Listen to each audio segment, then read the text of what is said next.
The problem with reading last is that you pee your pants a lot while you're waiting, instead of on stage like you planned. So that's sad. This is called The Incident at 823 Maple Street. The house at 823 Maple Street had a grisly resume. Consider the quadruple murder-suicide of the most recent tenants. A mild footnote.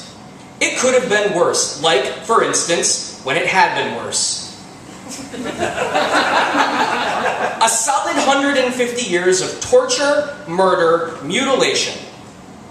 People saw things in the house, then turned on each other like beasts. Well, not beasts. Beasts kill, then eat. Anyway, that's why Laszlo bought the place. She wanted to see things. She really wanted to see things. Laszlo had visited most of the major haunted sites in the US, Europe, and Asia. She had chased 4 specters, had been inflicted with 2 demon wounds, and had been briefly possessed by a Hidoragumi on Okumotori Mountain. Lately, though, Slump City. So the chance to get into a place like this, equipped with an already thin wall between the spirit realm and the human, she was pretty sure she could coax something over from the other side. Maybe speak to the shadow people, maybe talk to them a bit, maybe tell them who she was. On the first night in the house, Laszlo went into the attic, where the unclaimed things of the most recent victims of the house were stored. She had requested the things be stored and not taken away because the spirits of the violently departed often cling to junk, stuck on like fresh shadows. From the old cardboard boxes, Laszlo pulled a few likely candidates for haunting. A wedding-themed music box that played tinkling, detuned notes.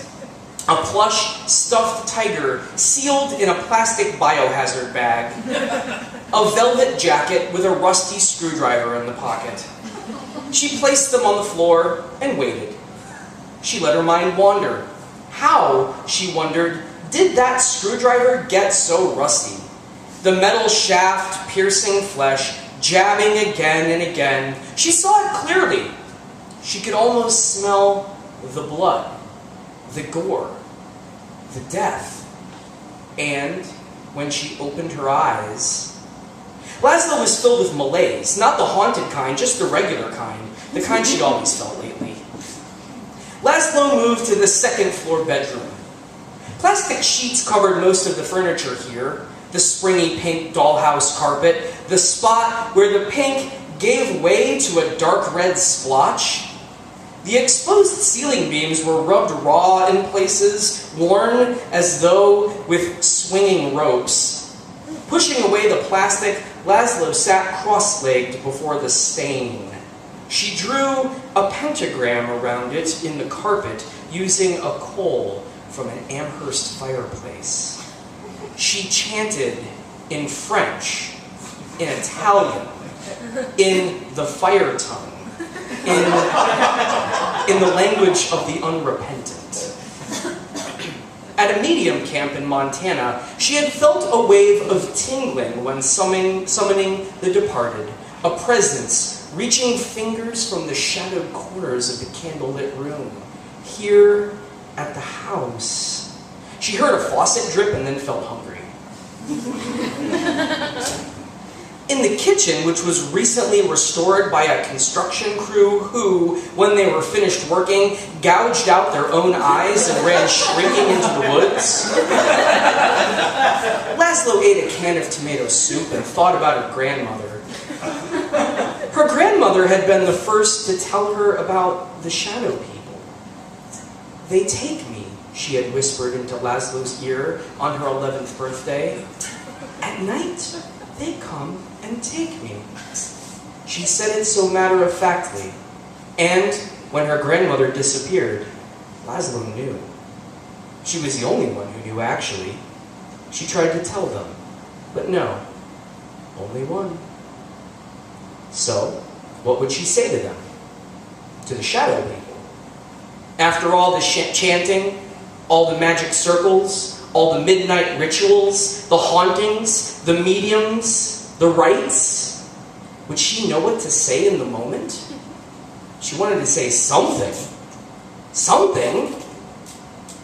In the basement of the house at 823 Maple, where the bodies had been stacked like firewood, Laszlo dribbled tainted holy water on the floor.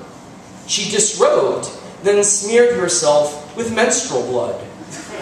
Mostly her own.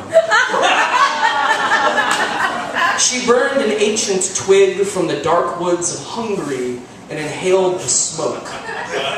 This was it, she thought. This would work. I am Laszlo, she said into the darkness. I am Laszlo, she insisted, louder. Show yourselves! I ask of you to pierce the veil and know my name! I am Laszlo! Was she crying now? Was she hyperventilating? Were her eyes rolling back? Was she falling? Were the runes on her tongue? Was anything happening?